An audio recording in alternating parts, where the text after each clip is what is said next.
Parvo is a very destructive disease to canines. East Ridge Animal Shelter is now the second within our viewing area to deal with Parvo. Assistant Chief Josh Creel is over the shelter. The steps that they're taking to care for both the sick animals, the well animals, and the environment that they're in, as far as a very rigorous sanitation schedule, will help prevent this from going any further. Walker County saw similar exposure last week. We reached out for an update, and they told us 3 dogs have confirmed cases of Parvo, but are not showing symptoms. Those dogs are currently isolated for treatment, and the shelter will remain quarantined until the 1st of June. The origin of exposure at the East Ridge shelter is suspected to be from a pair of dogs, one having Parvo while the other was taken in at the same time.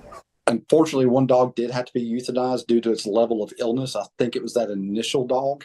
Staff report that the second dog is currently being treated, and that 3 out of 23 dogs within the shelter are confirmed to have Parvo. An animal with Parvo requires basically around-the-clock care.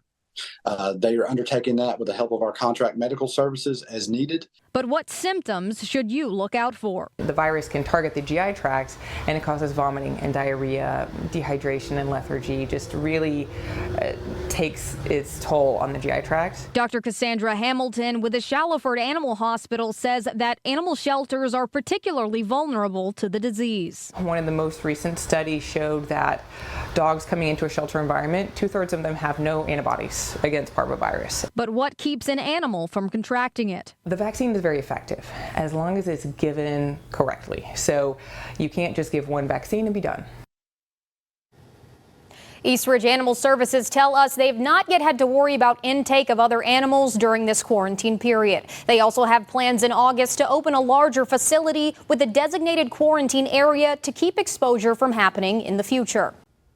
We appreciate you making News Channel 9 your trusted source for local news. For more updates on this and other breaking news stories, be sure to hit that subscribe button and turn on notifications.